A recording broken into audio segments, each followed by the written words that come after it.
As I begin, I think it's important for us all to realize that our nation and indeed the world is at a point in transition, a point in history where we're seeing true mega changes begin to take shape.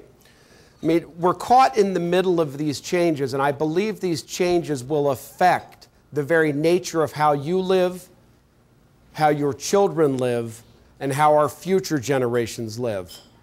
They're substantive and they're real. Now, change in and of itself isn't good or bad, it's neutral. We've all experienced it in our lives. In fact, I wrote a book called Happiness and Prosperity in the 21st Century, and it's all about change. So the hope that I have today is that I can give you some insights and information that will allow you to take this change and get on the winning side of it. Because the winds are changing, and they're here with us now. So as I begin, I'd like to spend just a moment and talk about myself. It's not that I'm so self-important, but we live in an age today where virtually anybody can get a microphone, and they can get up and say all sorts of things. So as I look at it, it is the experience, the background, and the credibility of the speaker that makes one message resonate with truth, but has another message fall on deaf ears. Briefly, I have a 25-year background in the real world of economics and finance. I started out as a retail broker for the E.F. Hutton & Company back in the 1980s, and I grew up to owning my own private equity company, which I founded after the sale of my last company. Through my experiences, I've had great successes, and I've made millions of dollars on Wall Street. I've also had great losses and lost millions of dollars in investments. It happens. Change happens. But through it, I've had the chance to work with some of the brightest economists in our nation through my time with Wharton Econometrics. And through the privilege I had of starting Chicago Investment Analytics, I worked with the best and brightest money managers from the United States and around the world. In addition, through the sale of that company to a very well-respected Fortune 500 company, the Charles Schwab Company, I've had the chance to work with and learn from some of the savviest business minds out there. So I speak to you today from firsthand experience. I don't come from an ivory tower where things are measured by how they should be, but from your world where things are measured as they are. I don't speak to you as someone who's studied things, but I speak to you as someone who's actually done things. If you want to validate who I am, you can Google me or Google Chicago Investment Analytics, and you'll find that everything I tell you about myself is true. Now, my purpose for being here today is ultimately to share a message of hope and optimism. But I believe that hope and optimism must be tethered to the reality of truth and of fact. Some of the facts that I'll present to you today lead to a change that may be painful for some people. But without knowing the facts, we can't make decisions to run our businesses and our communities as they need to be run. And I'm sure you all have followed this, but history is filled with stories of change. 100 years ago, it was said that the sun never sets on the British Empire.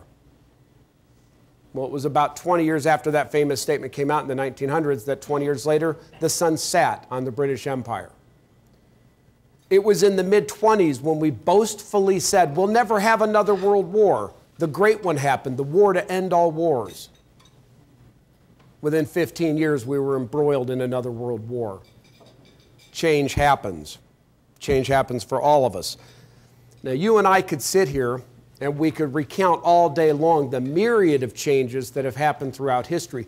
And we could talk about all the times when history repeats itself over and over and over again.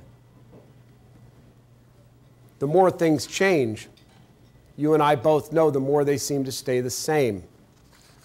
So our nation today, and as a result, the entire Western world is in a transitional state. The globalization of economics and finance that we've all seen tied with the recent changes and rapid changes in communications technology and the resulting mega shifts in societal trends is leading us to a conclusion of change, significant change. Now, the first question then that I think needs to be asked is, what is that change? If it can be identified, are there solutions and things we can do to get on the right side of the change? Now, I will tell you, as I thought about today's presentation, and I thought about the message I want to get out, it would be very easy for me to paint a scenario of a doomsday situation and just leave it at that.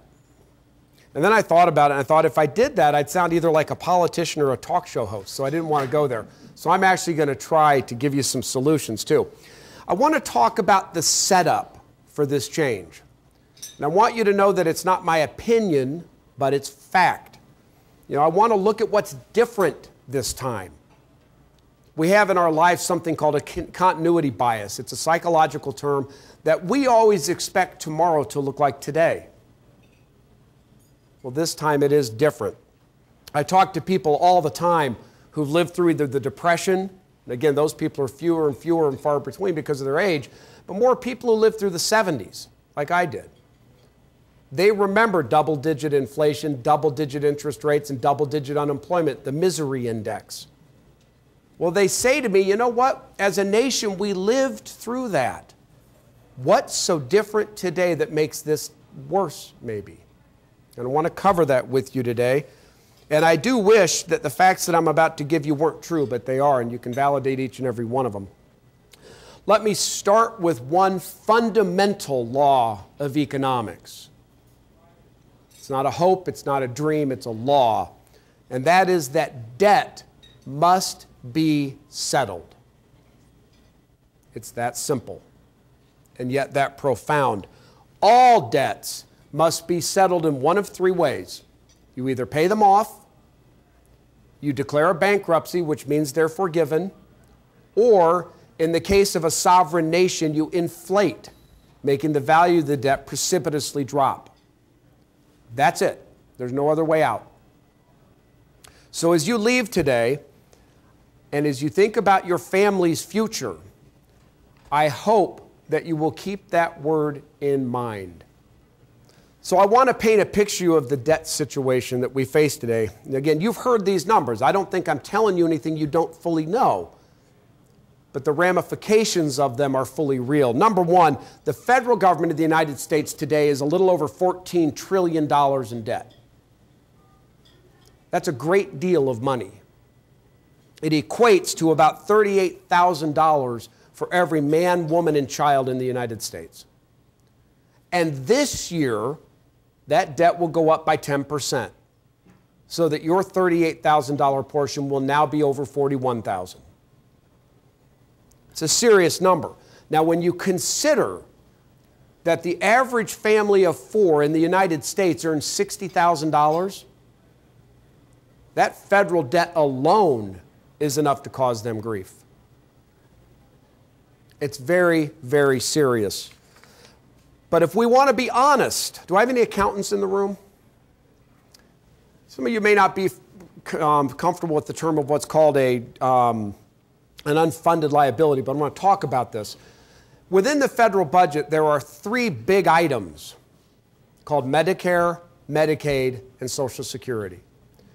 And if we look at these from an accounting basis comparable to the way private business looks at its books, these three programs put another debt on the books of $65 trillion. There's not that much money in the world. Now, if you're not real familiar, let me tell you what that term means. If you go to an insurance company and you buy a $1 million life insurance policy, you pay into that a premium. The difference between their capital account and the amount they've promised you is an unfunded liability. The same is true in a defined benefit pension plan. The difference between the capital account and the amount that's promised is the unfunded liability.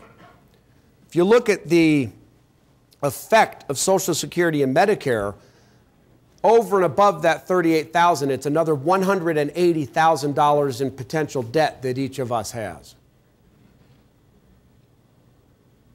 On an average annual income of $60,000, people just can't pay that.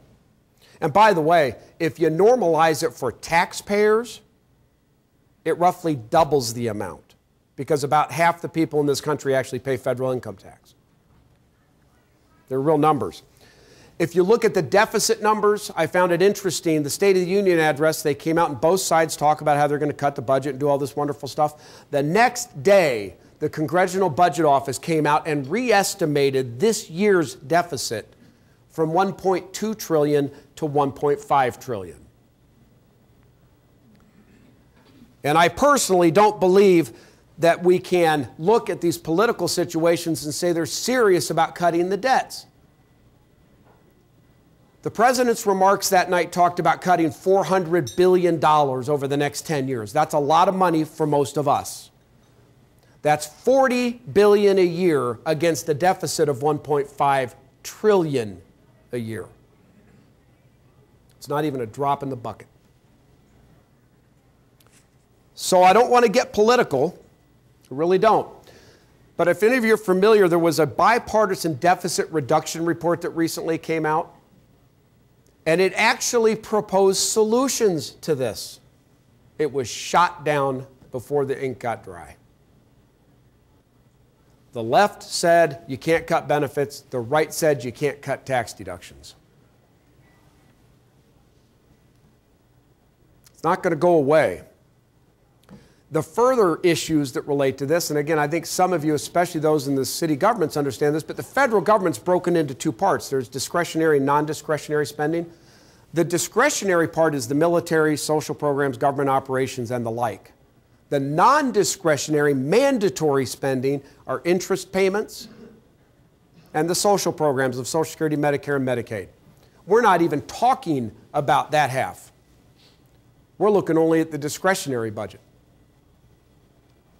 So are we serious about dealing with it? I don't think so. And I want to make another point that most people don't think about when they go home to dinner at night.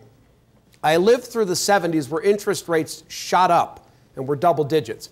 Think about this with me for a minute. Interest rates are at an all-time low today. If they run up by 1% in terms of cost to the federal treasury to borrow money, 1%, that's an additional $150 billion in deficit. I lived through the 70s. I watched interest rates go to double digits. We get 10% interest rates. You're looking at $1.5 trillion in additional interest costs. They're real numbers. Now, I want to look for a minute, come down to the states, because as we sit here today, 46 of the 50 states are in financial trouble. The poster children are California and Illinois. I mean, we can thank our elected officials for this. If you look at last year alone, the state of Illinois borrowed $4 billion to cover 1 year of the pension liability. You can't tax your way out of that problem. The reality is the higher taxes go, the lower growth rates go, and I think sadly the state of Illinois will see that. So many of these states are in a death spiral. In our state, again, we're sporting a total debt of around $170 billion. That's $13,000 for every one of us. So if you add it up, federal and state, we're now at $230,000. And by the way, just for a point of interest, our debt in Illinois is about 4 times the national average. So if you keep coming down and you look at individuals, us, we hold about $16 trillion in debt. It's a lot of money. So the bottom line is this. When you look at all these numbers, the bottom line is simply that there's not enough cash to pay these debts. It doesn't exist. You could tax Americans at 100% of their incomes and it doesn't cover it. So I think, as almost negative as all that comes out, if nothing else, you can agree, I paint a foundation of a picture that says change is on the horizon. Something's going to give. Now, there's one additional piece of information I want to give if I haven't already persuaded you that change is on the horizon. And I want to talk about this concept of a reserve currency. People don't think about it. It's not the kind of thing you go home and talk to your kids, and well, I talk to my kids about it at night, but most people don't. The reason Great Britain was the head of the world economically for so long is that the British pound was the world's reserve currency. 2 world wars and a bunch of bad decisions, and they lost that position, and the United States dollar became the preeminent reserve currency around the world. Now, if I want to put that in English, here's what that really means to you and me. What it means is that when countries or businesses trade internationally, they are required to settle their trades in US dollars. So what that does is it causes there to be an artificial demand for dollars. Countries and companies have to hold dollars so they can settle their trades. Well, there's a great deal of talk today globally about eliminating the position of the dollar as a reserve currency. And I'll give you a fact on that. Within the last 2 months, China and Russia came out and actually quit using the dollar. They are now trading directly between Chinese and Russian currencies. So this is a real issue that's going on. What happens if the dollar loses its reserve status? The bottom line impact on you is prices will go up. Imported goods will become more expensive. And what's the most important imported good we have? Oil. Around the world, people pay $5 and $6 a gallon for gasoline. Why don't we? Because we're the reserve.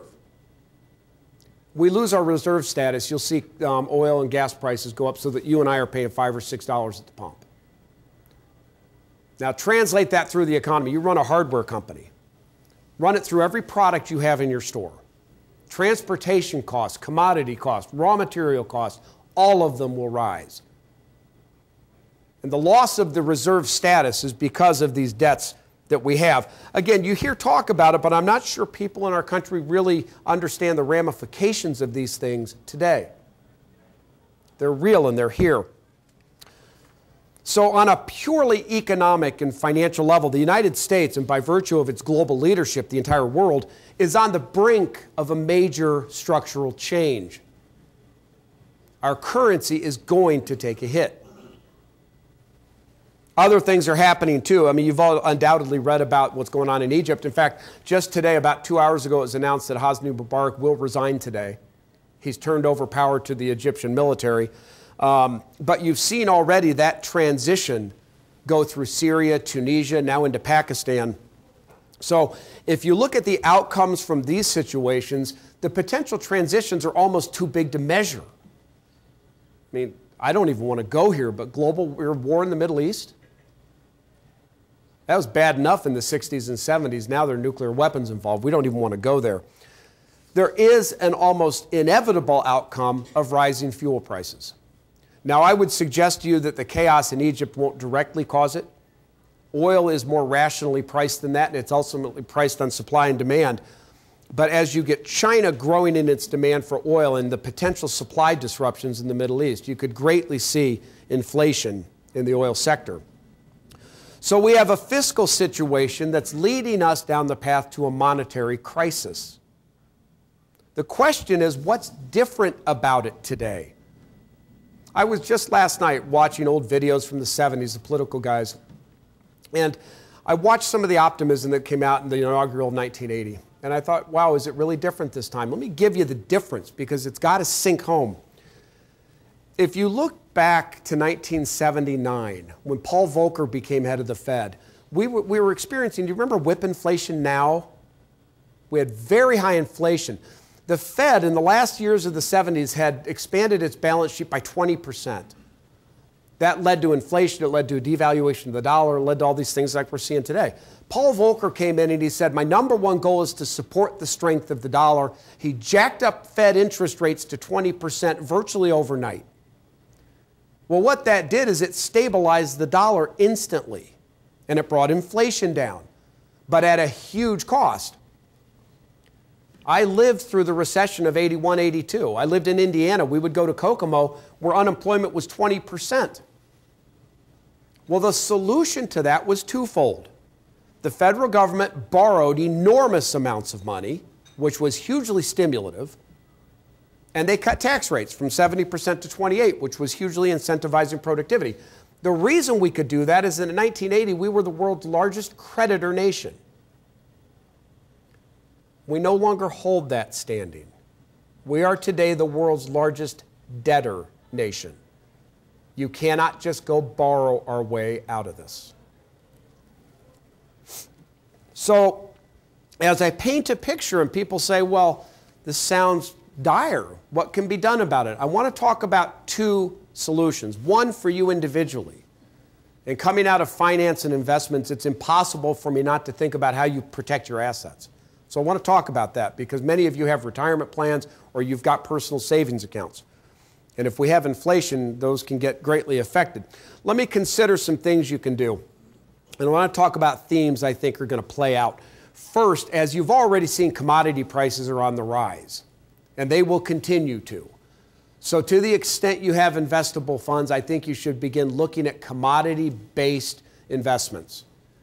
There are agricultural ETFs, there's exchange-traded funds you can buy to allow you in and out very easily, in which you can invest in corn and cotton and things like that. I think it's extremely prudent to be buying gold and or silver right now. Not huge. I'm not saying the world's coming to an end. But if you look at the mathematics, if you hold 10% of your assets in gold or silver, if it does change like I think it will, you're protected. It's not a big allocation, but think about it. And I'm asked frequently, should I buy gold or silver? And I will tell you that today, I would probably buy silver, and here's my reasoning. If you look back over a long period of time, gold traditionally trades at 16 times the price of silver. Today, it's like 50 times the price of silver. Now, I don't know if gold's going to come down or silver's going to go up to bring that back to historical norms. But being a quant that I am, I believe in a regression to the mean. I think that will compress, and that means silver will outperform gold. So I would buy silver. In addition, I would strongly recommend people buy silver coins. I don't know if you were aware of this, but in the 1937-38 period, we went through a very similar economy to this. And it was during that time the federal government of the United States confiscated people's gold. It became illegal to own gold. They exempted coins. Those are considered collectibles. So it's a little bit of a reason to go out and acquire some gold or silver coins. Now, the second thing I'd recommend, as I talked a little bit, is agricultural commodities. I've got friends who run private equity businesses in the agricultural sector, and they have seen terrific performance in those as prices have come up. I think prices will continue to come up. I think there's no way around it. Corn especially is in almost a perfect storm of getting price appreciation. So I think that's a second idea. The other thing is I would avoid real estate. I got in trouble in 1999. So go back 11, 12 years ago. I gave a speech in Boston, and there were maybe 500 people in the audience. And I said to them rhetorically, what would your house be worth if you had to pay cash? Well, the first thing you hear is that'll never happen. And then when they kind of go to an intellectual understanding, they say, my Lord, it'd be 20%. Well, imagine a world for just a moment where we get interest rates rising like I think they could. Imagine a world when liquidity does dry up. You all watched 2008. That was driven by the real estate market, right? Well, let me tell you what could be the catalyst for the rest of the real estate industry to come down. And by the way, I'm not that radical. Just today they came out, and last month real estate prices nationally were down another 2.3%. So I'm not all wet when I say this stuff. There's some rationale for my believing it to be true. But I want to talk about the two catalyst, or the catalyst, I think, for another downdraft in the real estate markets, and that's Fannie Mae and Freddie Mac. You've all heard of them. They're the quasi-government organizations that guarantee the debt. 6 months ago or so, Fannie Mae and Freddie Mac went to the Congress to get authorization to borrow more money. And so Congress effectively said, how much do you need? And the response back was, we don't know. Somebody in here has been to a bank and asked for a loan. If you go in and they say, how much do you need? And you say, I don't know, it usually doesn't go much further. In the case of Fannie Mae and Freddie Mac, Congress went further. They gave them an unlimited credit line.